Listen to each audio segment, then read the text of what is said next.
You can hear me okay. My name is Adam Bassiano. I'm the National Director of IPF at TEED, Israel Policy Forum's growing young professionals network. I'll be serving as the host and operator of today's call.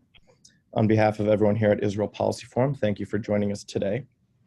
Over the past several months, the Center for a New American Security and the Brookings Institution convened a bipartisan task force in Washington to examine the humanitarian and political crises in the Gaza Strip.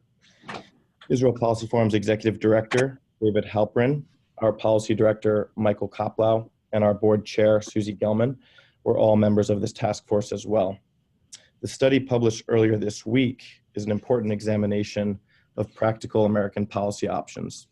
In the months ahead, we at Israel Policy Forum intend to convene private roundtables and public events in order to educate policymakers and community leaders on the challenges in Gaza and possible solutions, working closely with the lead authors of this new study, with our partners in Israel, and also working in partnership with institutions across the country. Special shout out to those Charles Bronfman IPF at TEED conveners who are on today's call. These Bronfman conveners are a hand-selected, diverse group of 25 young professional leaders who participated in a 4-day intensive summit with Israel Policy Forum earlier in October. The conveners will be strategically utilizing this new report and other Israel Policy Forum content within their own leadership circles across the country, starting in 2019. We recognize that if we are to be effective advocates for preserving and advancing the goal of a two-state solution consistent with Israel's security, we must address the critical question, what to do about Gaza. Before I turn over the call to Shira Efron, who will be our moderator, I want to remind you all that today's call is on the record and will be recorded for wider distribution. We also will have a question and answer session. To ask a question, you can click on the icon on the side of your screen that it indicates that you're virtually raising your hand. That will signal to me as the operator that you have a question, and I will be able to call on you, in which your audio and video will then become activated so you can ask your question. You can also type a question in the chat function on your screen. And finally, if you're on Twitter, you can ask a question with the hashtag #PlanForGaza, and we'll also be monitoring it there. With that, I'd like to turn the floor over to Shira Efron. Shira is a policy researcher and special advisor on Israel at the RAND Corporation's Center for Middle East Public Policy. Shira was also a member of the Gaza Task Force and is a longtime friend of Israel Policy Forum. Thank you all for joining us today. And Shira, off to you. Thank you, Adam, and thank you everyone for joining. Good morning from California, good afternoon to you on the East Coast, and good evening in Israel and the Middle East. As Adam said, I'm Shira Efron. I'm leading the Israel program at the RAND Corporation, and it's really my pleasure and honor to join this important discussion today, a very timely discussion, with three very prominent experts on Israeli-Palestinian affairs. I'll introduce them alphabetically. We have with us today Hadi Amar. He's a visiting fellow at Brookings today, but formerly was Deputy Special Envoy for Israeli-Palestinian negotiations, served many years in government and working, I think, in particular on Gaza. So we have someone who's very familiar with the context on the ground in Gaza. Ilan Goldenberg is a senior fellow and director of the Middle East Security Program at the Center for New American Security. He also served in government before, previously at the State Department and DOD, but the State Department specifically supporting Secretary Kerry's initiative to conduct permanent status negotiations between Israelis and Palestinians. And Dr. Natan Sachs, senior fellow and director of the Brookings Institution's Center for Middle East Policy. You know, before I would like to turn to the speakers now, but maybe just to set the context for this, it feels, at least for someone who's been following this issue pretty closely, that for many years the United States has not focused on the Gaza Strip at all. Looked at the West Bank, focused on permanent status, starting and maybe finalizing permanent status negotiations between Israelis and Palestinians, and hoping that by some miracle this Gaza problem will solve itself once we reach peace. Further, I would argue that the United States even kind of took itself out of the game by not having diplomatic presence in Gaza since 2003. Since Hamas took over Gaza in 2007, the United States has not been engaging with Hamas, and its strategy was just to squeeze Hamas in the hope that this would work. So first of all, I'd like to commend the authors for convening this group. As far as I know, it's the largest effort of actually thinking for the first time of a U.S. policy toward Gaza. But that's quite of a big challenge, and I'd like you to explain maybe to our participants today, how do you end Gaza's perpetual crisis, and what is this new U.S. approach that you're proposing? Thank you, Shira. Guys, you want me to jump in and go first? Yeah, go for it. Okay. Guys, everybody, hi. My name is Hadi Ammer at the Brookings Institution. Really pleased to be with you here today. One of the things I wanted to mention, and also in background, is not only was the group big, but it also included some of the really leading foreign policy experts that we have in DC, including several former U.S. ambassadors, including to Israel. You guys can hear me okay? Yes. Okay, great. I saw something that said your sound may be muted. Okay, great. Several former U.S. ambassadors, including to Israel, a couple of special envoys. Anyway, let me get into a couple of things, and we'll roll back to solutions. I want to get into why Gaza is so important, and before I do that, very quickly want to just 2 words about Israel. As you guys all know, Israel has succeeded beyond the wildest dreams of its founders. Its per capita GDP, just in the last few days, was published as now $40,000 a year, greater than France, Germany, even the UK. The size of its economy dwarfs every Arab state except for Saudi Arabia. It's recognized by the vast number of countries on earth and has one of the strongest militaries in the world. So in that context, you would think that Israel should be basking in the comfort of its success. But instead, you know, it's uncomfortable, and it's uncomfortable because its success is inextricably linked to the prosperity and freedom of the Palestinian people. And as we've seen over the last several years, and in particular the last several months, you know, conflict remains. So let me talk a few minutes about Gaza before I turn it over to my colleagues, and then I'll circle back again with some recommendations later. So I want you to think about Gaza. For those of you who might be here in Washington, D.C., Gaza is about 2 times the size of Washington, D.C. Its population density is 13 times what it is in Israel. And those people today, effectively, those 2 million people are effectively penned in by Israel and Egypt. Imagine, of those 2 million people, only a few hundred, 200 or 300 can leave on any given day. That number is down 96%, 97, 98% from where it was, 15 or so years ago. Gaza's exports have become extremely restricted. They're down 80%. And as a result of that, Gaza's per capita GDP, and I really want you to, you can see the slides on the screen. Gaza's per capita GDP is now only less than $2,000 a year, and it's 20 times lower what it is in Israel. Just think about that, 20 times lower in what is effectively currently one system. You've got one group of people that is 20 times richer than another, and as I'm sure many of you are concerned about, income inequality here in the U.S., racial or geographic income disparities here are 1.5 times, at most 2 times. So this is 20 times. In addition to that, unemployment is higher than any country in the world at 53%. Youth unemployment is far higher than any country in the world at 70%. 97% of the water is unfit for human consumption.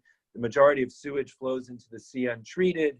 And electricity until very recently had only been available 4 hours per day, 4 to 5 hours per day. It's up to 12 hours for an interim funding period. But, essentially imagine living in a crowded urban area with only 4 or 5 hours effective per day. Gaza can be prosperous again. We believe Gaza can be fixed. We believe the Israeli-Gaza relationship can be repaired.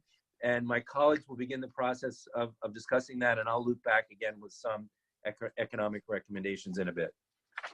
Thanks, Hadi. This is Natan speaking. I want to elaborate a bit further on Hadi and turn into the security realm. Of course, we all know just how devastating the conflicts between Israel and Hamas have been. Conservatively counting, we've had 3 at least. And in this cycle, it's quite clear what's happening, right? Tensions rise and we have the economic conditions in the Gaza Strip. And at the same time, we have Hamas building up its military capacity to fight Israel, shoot rockets and many other kind of activity against Israel. And Israel retaliating simultaneously with this blockade. These tensions rise. We've seen at least 3 times when it blows up.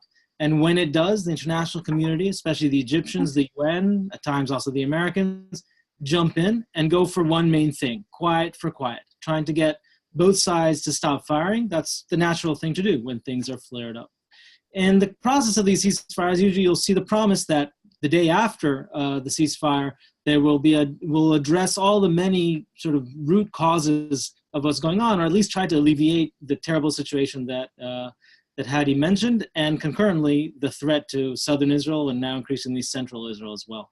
But once the pressure subsides, you don't see that because all the parties now revert to their previous condition, to an equilibrium they're in. So why are we in this situation? Throughout this process, we spoke to dozens of people at very high levels and people who know a lot. And of course, the task force members, some of whom are here with us, know a lot and have wonderful experience, and we gained a lot from that as well. And we saw at least 2 major problems. One was a major problem of collective action, you could call it. It's not only collective action, but a very large number of parties involved in the conflict.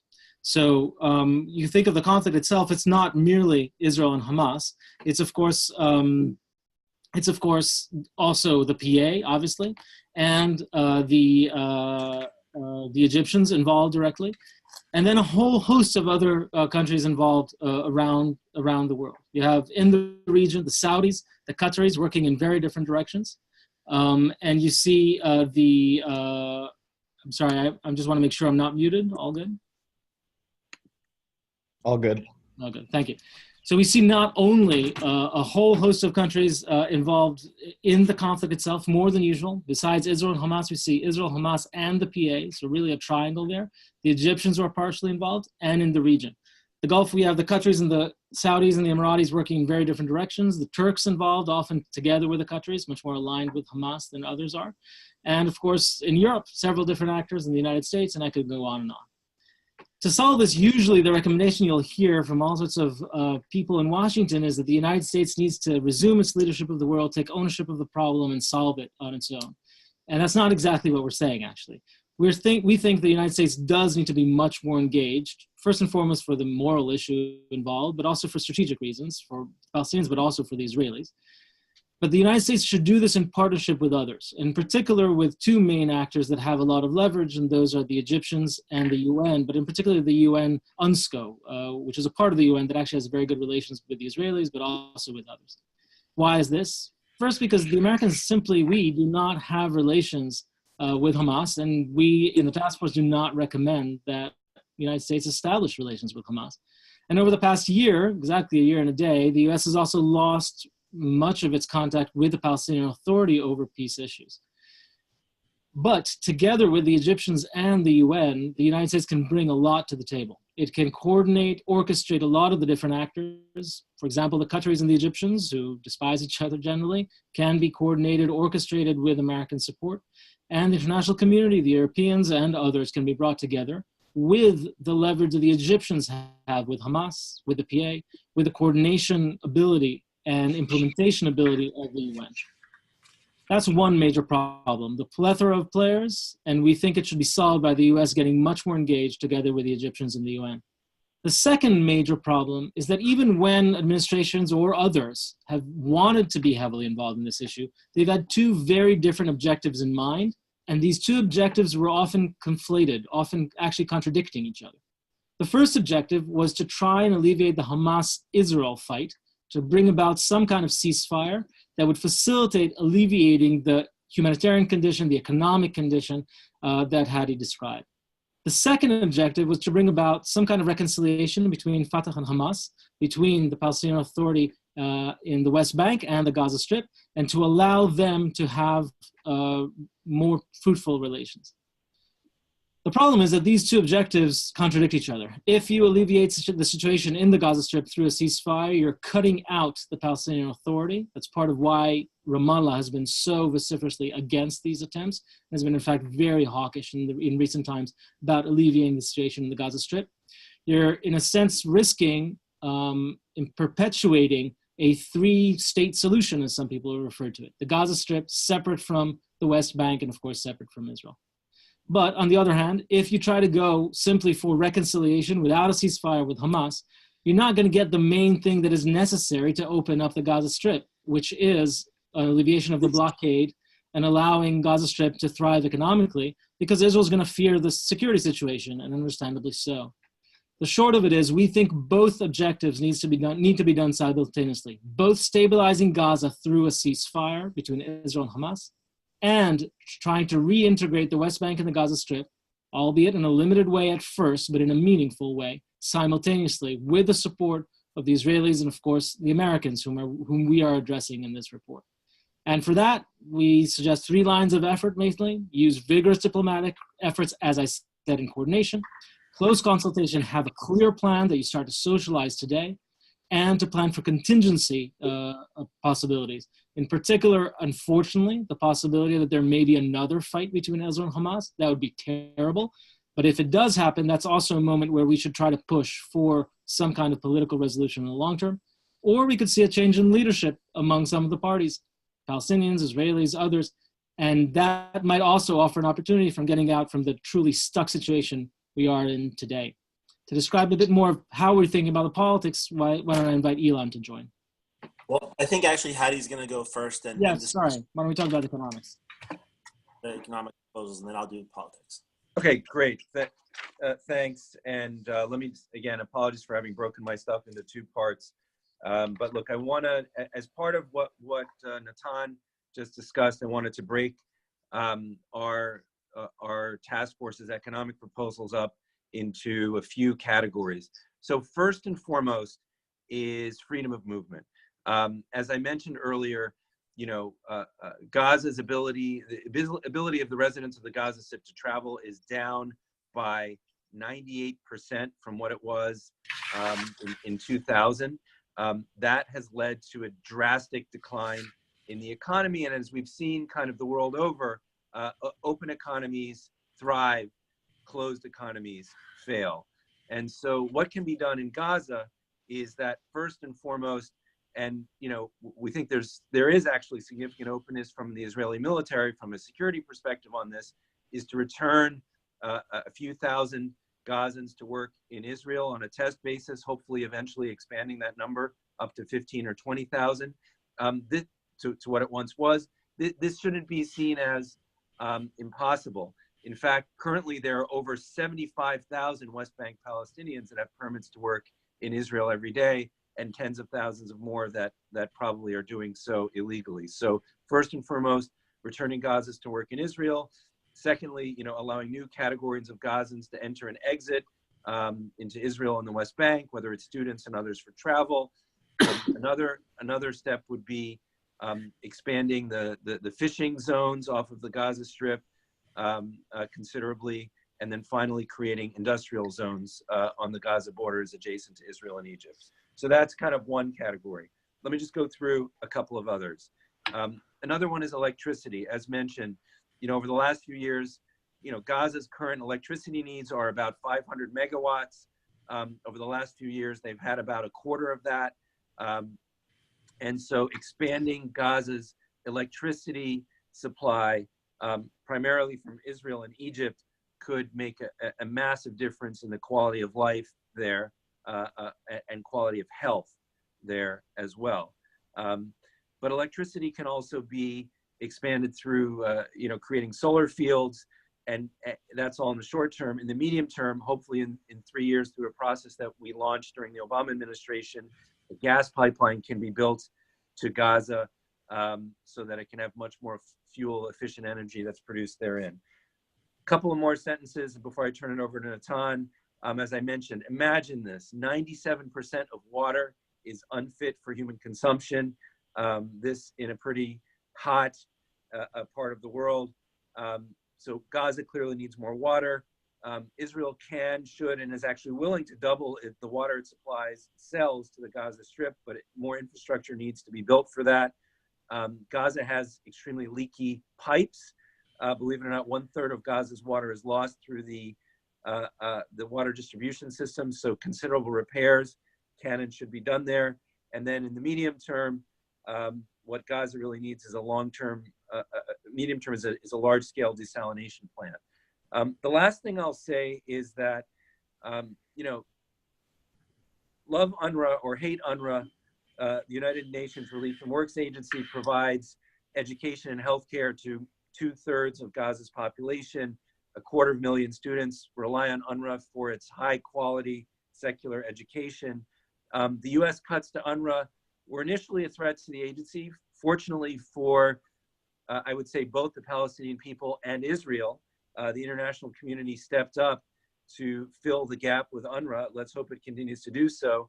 The result of the U.S. stepping out of UNRWA, though, is that we've written ourselves out of the process of any UNRWA reform, and that can take place without us. So, we also do recommend continuing the U.S. engagement on financing development in the West Bank and Gaza through both USAID and UNRWA. So there's more, but I'll turn it over to Ilan, and then we can discuss more in the Q&A.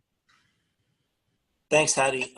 What I'm going to do is just walk through with everyone for a couple minutes. What does a long-term political arrangement actually look like in terms that sustainably ends the conflict we've had in Gaza?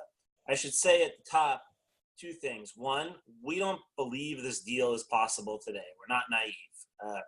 I think with the current Israeli government, with the current Palestinian leadership, and quite frankly, with where the current American administration is, I think that this will be incredibly hard to do. But we do think a deal is possible eventually, and we think that there's important steps that can be taken now to build support for what a long-term arrangement would look like and start to build that framework.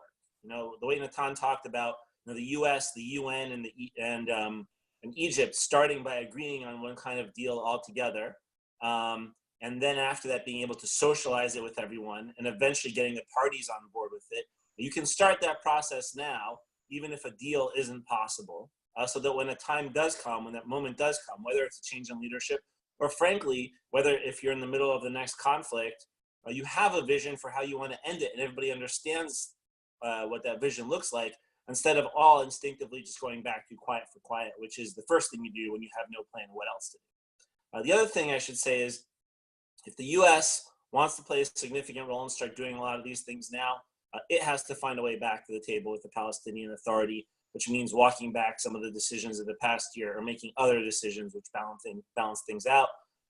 If it does not, for the moment, other actors, especially the Europeans, can play some of this role and start building that consensus. And then over time, with maybe if we have a different American administration, or if this American administration changes its perspective, then the U.S. can come back in and play that kind of a role.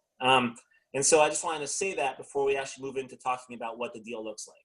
Now, what does the deal look like? Let's start with the fact that fundamentally, how we've traditionally tried to do this is we've looked at two separate parallel tracks that Natan talked about. One is let's try to get a reconciliation deal between Hamas and Fatah. The other is let's try to get a deal between Israel and Hamas on a ceasefire. Well, Israel will never do a long-term ceasefire with Hamas. Actually, I should then pull back and say neither of these two tracks are actually going to work independently. The only thing that could work instead of two independent tracks is one triangle that actually includes Hamas, the Palestinian Authority, and Israel in one big deal. Let me explain why. Israel and Hamas will never do a deal by themselves, at least a long-term deal, because Israel is never going to validate Hamas and legitimize Hamas by doing a long-term political agreement that strengthens it. Be open to doing a political agreement that includes a number of Palestinian factions, including Hamas, and that's the only way you can do this. The PLO or the Hamas and Fatah are never going to get to a deal on reconciliation unless Hamas gets a lot of economic benefits and a lot of freedom of movement benefits. But that's only possible if Israel is part of the deal, because Israel is the one that actually controls the flow of goods and people in and out of Gaza. So this all leads you towards a three-way agreement. What does that agreement look like? So first, Hamas has to agree to a long-term ceasefire, years with Israel. It also, as part of this deal, in exchange for that, what it gets from Israel is a release or an end of the blockade. On top of that, Hamas has to agree to demilitarization, significant demilitarization, but not full demilitarization. What does that look like? We think the best you can achieve right now is Hamas destroys all the tunnels that it has going into Israel. It also agrees to not build up its military capability beyond where it is now. It agrees not to fire rockets. And it agrees to, over time, start disposing. That's the part that's going to be the hardest and take the longest, the actual disposal of the rockets. Hamas also agrees with the Palestinian Authority. Hamas agrees to recognize the Palestine Liberation Organization, the PLO, as the representative of the Palestinian people. In exchange for that, able as part of some kind of consultative process where it has a role in Palestinian decision making. And I think that's also very important. So that again is part of the deal. As for the PA then starts to retake over control of Gaza, slowly assuming and responsibility for different ministries and eventually for elements of security inside the Gaza. So this is a very complicated deal that we're talking about.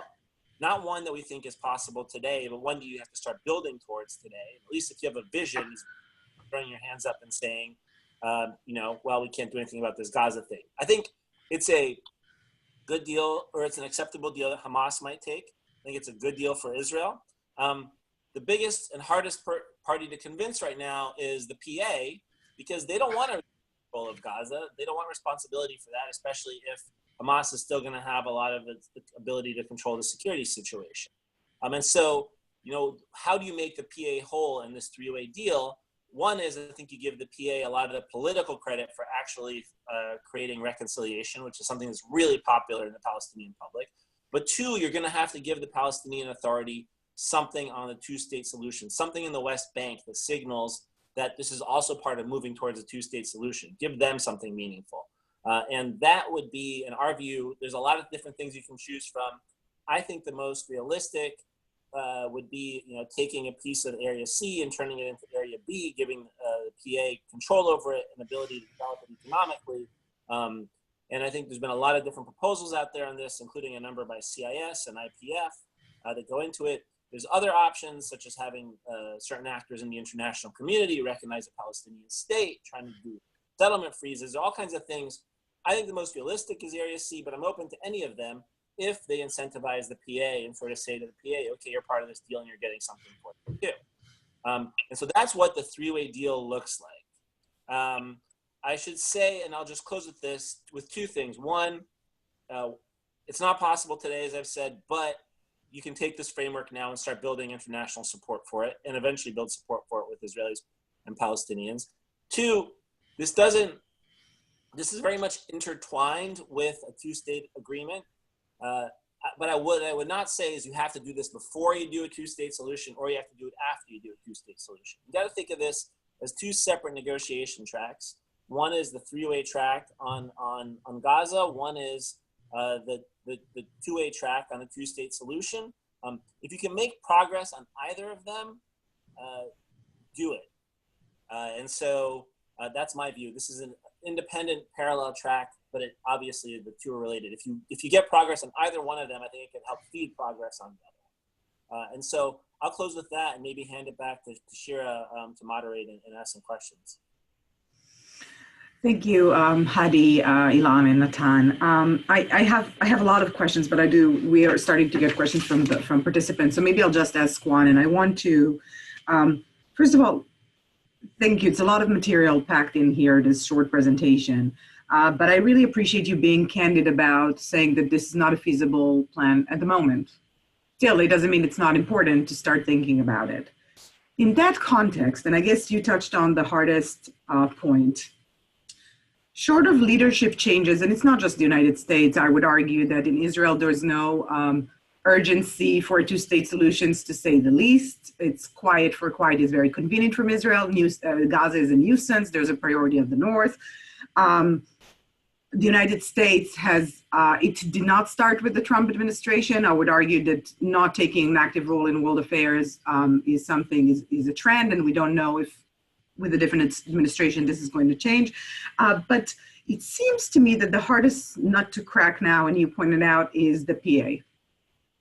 It's proving to be, quite surprisingly, I think, less flexible than other actors that we're used to seeing them as very inflexible. But the PA has been, they show zero flexibility in terms of going back to Gaza. And I want to, just give an example. It was reported that the second installment of Qatari funding was going to arrive in Gaza this week. It's $15 million that actually really improved quality of life Palestinians on the ground in Gaza. Hadi said it increased electricity from 4 hours a day to 12 to 18 hours a day. Hamas and Qatar offer the PA to transfer the money itself and get credit for improving the lives of Palestinians in Gaza, and the PA refused.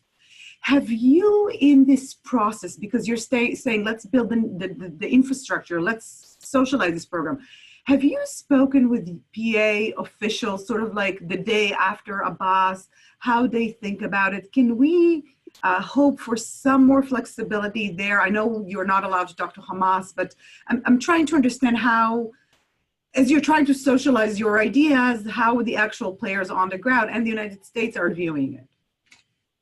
I can maybe try that first, and then others can hop in. So we have talked, first of all, we've talked to everybody. We spend time in Israel. We spend time talking to folks in the PA. We've spent time talking to Israelis. We've not talked to Hamas. We have talked to a lot of people in Gaza via video and other means. But, our sense is, first of all, the very hard line that the PA has taken is definitely the view of President Abbas and some of the people around him, but it's not universally shared amongst Palestinian leadership. I think there are others who think there's a moral issue here and we need to find a way out of this situation for us. And so I do think there's more opportunity perhaps after Abbas goes. I also think the things we've found is it's a balancing act of how you bring the PA along for some of these things. So on the short-term things, one of the ideas that's out there and has actually been implemented is the UN through Nikolai Mladenov and UNSCO's office has been looking at mechanisms that don't cut the PA out, but at least significantly curtail the level of involvement you need from them to do some of these immediate steps, and also apply pressure on the PA to sort of say, either you're going to do this and help us, or we're just going to have to cut you out and ignore you. We sort of joke sometimes about, the only thing that works to move Abu Mazen and sometimes in Gaza is like fear of missing out, like FOMO. So, you can try to do that in the short term, especially to try to get some of these steps, whether it's on electricity, water, freedom of movement, and try to cut him out or at least pressure him while also trying to find incentives for him. In a long term, though, if you want a long-term solution, they have to be part of it. There is no going around them for a long-term political deal. They have to be part of it. And so that's, I think, where I've come down. I don't know if Hadi or Natan have different views on that. Thank you. I don't know if Natan and Hadi have anything to add. With that, we can move on. Okay, so I do have more questions, but I want to give our audience a chance. I think I can remind everyone how to ask a question. You can click button to virtually raise your hand, type in question in the chat, which we have a few already, or tweet questions with a plan for Gaza, hashtag plan for Gaza. People are welcome to ask their questions themselves, but otherwise I can just read the questions in the order they were received. Okay, so we have a question. The first question was, getting to the table requires a recognition that a deal is in each party's best interest. What is the interest of Hamas that the others can appeal to for a worthwhile discussion? The interests of Israel and the PA are somewhat more self-evident, not totally, but more. I can try that. I think, look, let's be frank. This deal is not a description of some beautiful reality in which everything is solved. This is a deal in which we would have each of the parties trying to pursue their own interests. And Hamas's basic objectives and basic interests have not changed. Hamas is interested in the long term, in its own role in the West Bank, in its own role in the PLO. It's interested in advancing its much larger goals than simply administering the sewage and the garbage in Gaza Strip. And recently, in particular, with the leadership, the change in leadership in Hamas, we've seen an appreciation by the organization, at least, that it is interested in relieving itself from the worst aspects of controlling Gaza because it cannot effectively govern the Gaza Strip, and that's meaningful. This does not mean the Gaza Strip that the Hamas, has changed fundamentally. They're interested in peace, but it does mean that they are pragmatic in the sense of pursuing their own, often bad, interests. So what are the interests here? Well, first and foremost, they find themselves actually in the worst situation in the status quo. They have an economy that's terrible. That means that they cannot tax it. They themselves are often stuck in the Gaza Strip. Their leadership in the context of conflict with Israel is often threatened with an assassination campaign that we saw several years ago and that they fear perhaps more than anything. And they are completely stuck in their ability to advance their own political agenda in the West Bank or in the PLO. So if you implement this kind of deal that includes both the ceasefire but also reintegration, or at least partial reintegration of the West Bank and the Gaza Strip, you would see Hamas gaining from it in a few important ways. Some of them not great for the other parties, but worth the cost, we think. They would be able to reintegrate into Palestinian politics to a degree, and that is very important to them. They would gain an opening of the Gaza Strip that would alleviate the population under their control. That also means that they can tax them and means that they can operate more freely. It allows them much of the benefit of getting out of the terrible situation they're in. I should say that offers them the incentive to do the deal. And as Ilan described, I think they have a clear incentive for it. And that's part of why in talks in Cairo in the past year and a half, they've actually been more flexible than the Palestinian Authority in trying to reach some kind of reconciliation. But of course, there's a cost to that to everyone else, including US interests. The fact that Hamas would gain some legitimization from it and the fact that they would have an access to Palestinian politics is a real downside and a real cost. It's one that we think is worth it because if you think of the alternative, continuing the status quo where we are for more years, perhaps another decade, the cost of that would be enormous to everyone, Israel included. But we're not pretending for a moment that taking active steps in another direction is cost-free. Thank you. Thank you for that. Actually, so there's a follow-up question on Hamas. What is the panelists' view of the long-term survivability of Hamas in Gaza? In other words, do they have enough of a hold on life that they cannot be dislodged by something else, whether the PA or a new player, especially a more moderate player? Hadi? Yeah. So look, I would make the case that Hamas is. There's nothing fixed, but Hamas is essentially there to stay. There's no. I think this is a reality that the government of Israel has come to terms with. Sorry, my phone is slipping here. This is a reality that the government of Israel has come to terms with. This is just sort of a fact of life, and it's sort of because of that, we need to. We don't need to necessarily find ways to accommodate Hamas, but we need to find ways to create a positive future that factors Hamas into the equation. And it's sort of for that reason that we believe our formula is positive. What it does is it begins the process of restricting Hamas's military capabilities and provides them an incentive to become a more positive actor. And so, yeah, I mean, I would say Hamas is here to stay, like it or not, and we don't like it, but we're just trying to find a pathway forward that's positive for the Palestinian people and Israel in that context. Thank you. We have a couple of security questions, but I just want to stick with the topic of Hamas as we're on it. There is a question on what is the relationship between ISIS and the Sinai Peninsula and Hamas? How will the ISIS presence and Egyptian activity in Sinai play into any Gaza solution? Sure, I guess I can try and take that.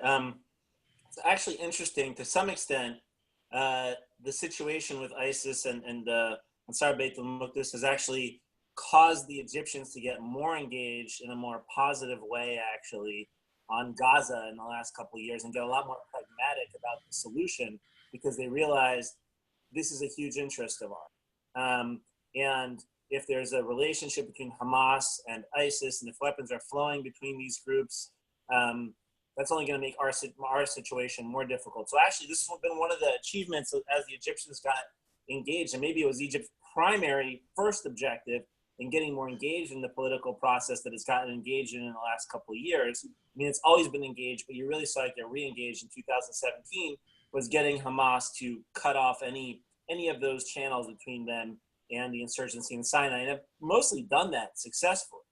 And so from that perspective, it's created a bit of an opportunity, but I also think it's important to remember, the Egyptians can play a constructive role. They will have to play a constructive role, but they are 100% clear on the idea that Gaza is not our problem. Gaza is Israel's problem. We are not going to end up owning Gaza. I think we've heard the term, we own every grain of sand in the Sinai.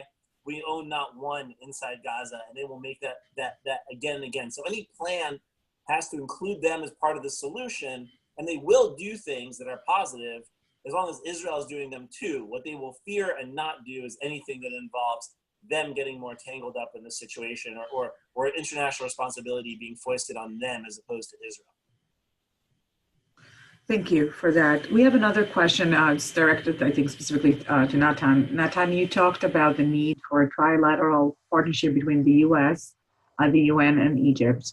Yesterday, the United States-sponsored resolution to condemn Hamas's recent aggression against Israel ultimately failed the two-third vote. It needed to pass at the UN General Assembly. Is this just a very small roadblock, or is it indicative of the UN's unwillingness to address the Hamas-Israel and more broadly the Gaza situation? And maybe if I can piggyback on that question, it's really interesting that one of the biggest lobbyists against this bill was actually the PA, which takes the different approach toward Hamas in day-to-day life. So yeah, if you can unpack this for us a little bit. I'll try. And I think it's an excellent question, so thank you for it. I think both are true. So it's both a roadblock in the sense of how the UN in one guise operates, but it's also not indicative, I think, of much of our plan. And the reason is that the UN is actually many different things at the same time.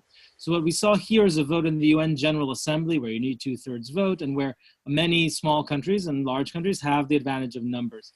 And the UN General Assembly and a lot of its subservient bodies, so the bodies under the General Assembly, have been extremely unhelpful. They have a knee-jerk anti-Israel, in my view, knee-jerk anti-Israel position time and time again. What we're talking about is a very different part of the UN. It's a part that does not report to the General Assembly, but rather to the Secretariat and ultimately the General Secretary of the UN. So it's part of the usual bureaucracy, in particular UNSCO, and the head of that right now is Nikolai Mladenov. And that is a very different part. It's a functional part under the UN, of course, and it's worked very productively with all the different parties, including the Israelis. The Israelis have regular contact, productive contact with Nikolai Mladenov, and they did also with his predecessor, and I imagine with his successor whenever he moves on. But especially Mladenov himself has been very active and quite successful in trying to move things on the ground, very pragmatic, working with the Egyptians as well. So when we talk about working with the UN, we are not talking about trying to pass resolutions in the UN General Assembly about any kind of symbolic anything. We have exactly zero illusions about how that would shape out. We're talking about a functional part of the Secretariat that has already proven to be very important, is working already on the ground long before we made these recommendations. But we are suggesting that the US need to join forces with the two main actors that are already active, the Egyptians and UNSCO, and help them, but also change, importantly, the way it's shaped and the objectives, at least of the US policy in this regard, along these lines. I will say that, we spoke to many different people, and including Israelis and UN and Egyptians and everyone else. And I don't think that this kind of cooperation is either hard or would be a stumbling block, even though the General Assembly is the General Assembly. Sorry, and you had a second question, Shira. Oh, no, I was just curious about what you all thought about this interesting dynamic that the PA is the chief lobbyist against this resolution, but in practice it is... Yeah, I think that's exactly indicative of what I was saying before. So when you look at actual real politics and the way people actually operate, you see the PA being extremely hawkish on this issue. And when you see the theater of the General Assembly, many other things happen. But it's really mostly theater. At least I am very cynical. I'm not speaking for the group or the task force here, but to my mind, it is often theater. not always.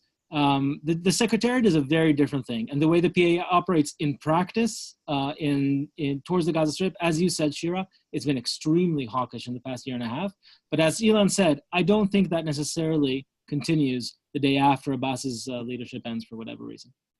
I guess this also gives just a taste or answering the question of Alan Minton, how can rational approaches work in the face of religious nationalist extremism on all sides? We see pragmatism when needed. Occasionally, I want to go to one. We have quite a few more questions and not so much more time. Robert had a pretty long question, so stick with me and I'll try to read it again. It has three parts. The first part is your recommendation, that's a clarifying question on the report, is your recommendation that Hamas not have to turn over all the rockets based on your belief that they should have available the capacity to target Israeli civilians, or on a belief that they'd never agree to give up these rockets? Two, if the latter, can you name any other international conflict where the recommended approach is to allow one side the ability to break its commitments at a moment's notice? And three, if Hamas does start to launch rockets, what is an appropriate response by Israel, given that you do not believe that the PA should bear responsibility? Let me try to take that. Yeah, we definitely believe that if we could have our druthers, Hamas would get rid of all of its rockets tomorrow. That's obviously what we want. We don't want it because we think Hamas deserves to keep those rockets, but just that it won't agree to that in the short term. Also, we would like to see a long-term, the recommendation that we're making is not that you don't eventually get the rockets out, but that is the last step in the process, and a lot of other things are happening. First, that build the confidence, and over time, result in more flexibility by Hamas to remove those rockets. What we're recommending is very standard for sort of how you do conflict resolution and internet and how you end these different conflicts. You start with the hardest questions. You start with confidence building, and over time, when parties come to peace agreements, a lot of times, demilitarization is really one of the last steps. First, it's always, when you do peace deals, first get them to stop shooting. Get them to take steps that reassure the other side that they are going to do meaningful things, and then over time start to get to the harder questions of disarmament. That's, I cannot, actually I would turn it around, and it's hard to think of an end to a conflict like this that hasn't been done precisely that way.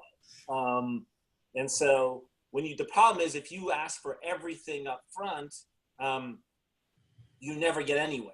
And so that's part of the strategy that we're recommending. I think there was a third part to the question, Shira, that I'm not sure I answered. Maybe I have.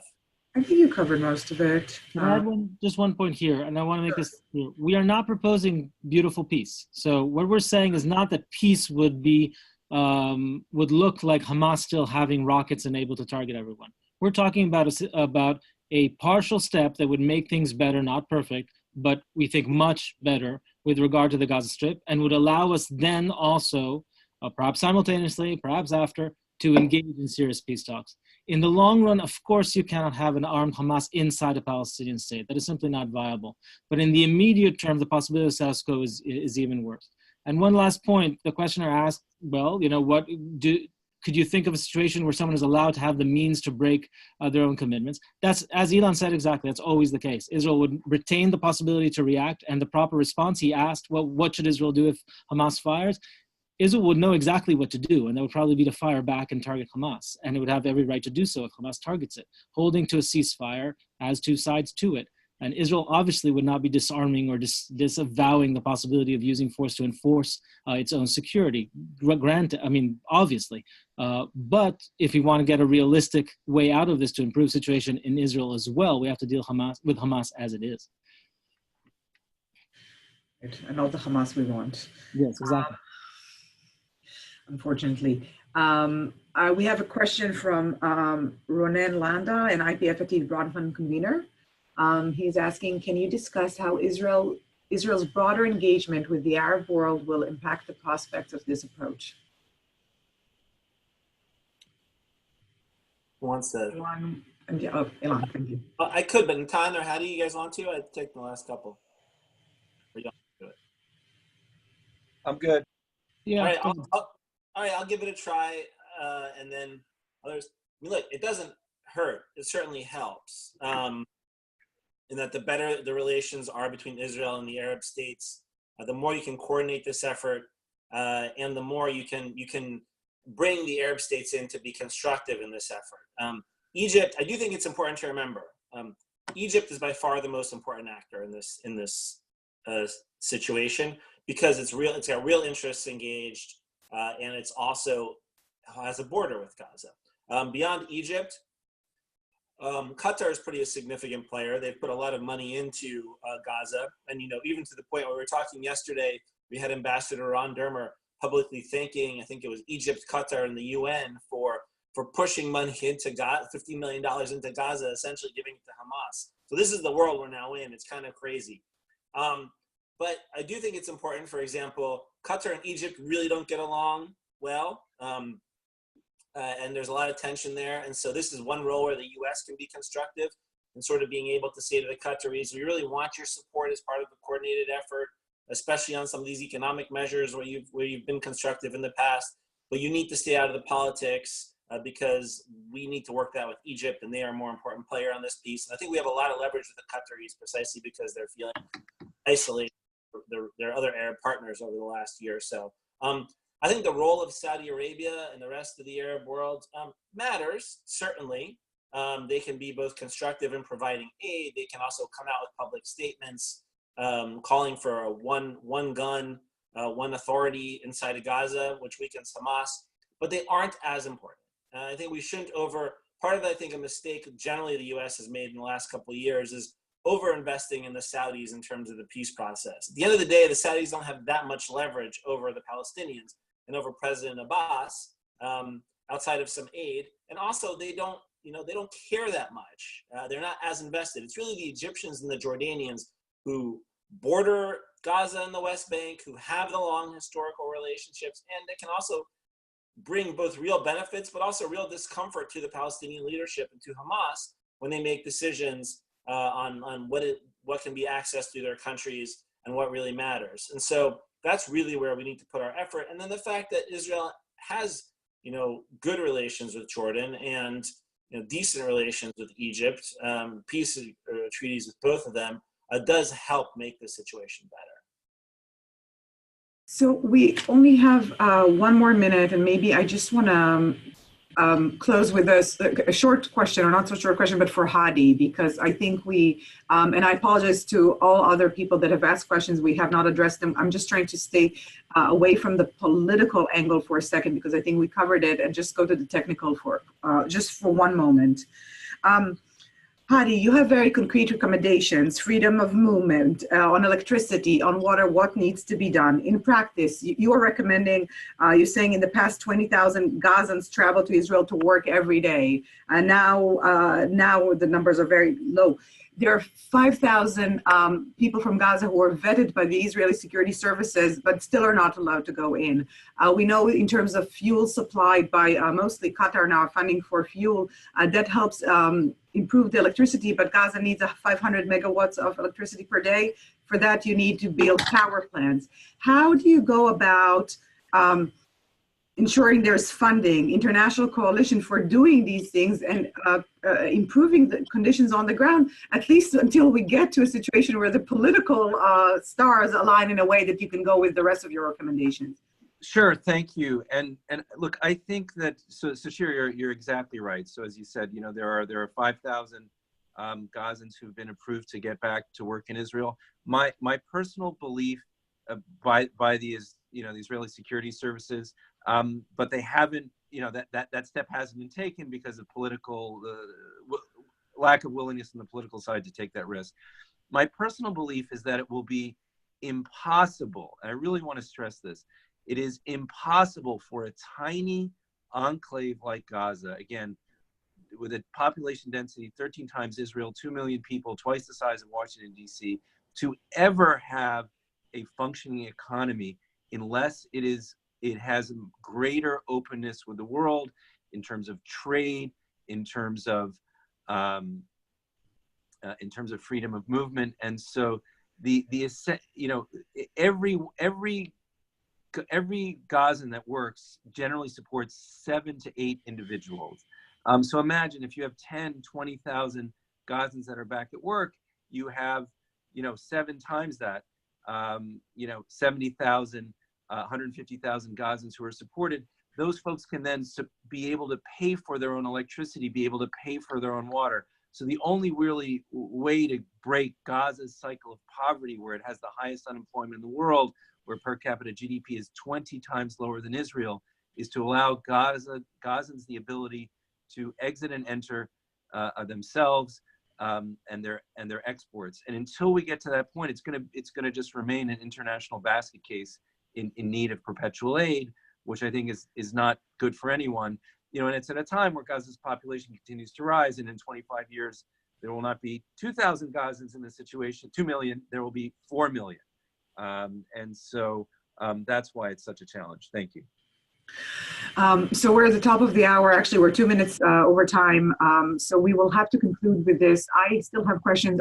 There are a lot of questions here. I think IPF needs to schedule a 2-hour call or maybe a follow-up discussion. There might be a way to convene questions in writing. I do apologize to everyone who didn't get to ask their question. And I'd like to thank Hadi, Ilan, Natan, IPF for hosting this really important discussion, and good luck. Thank you, Shira. Thanks, Shira. Thanks for all your help on the task force. Oh, sure. Yes, thank you.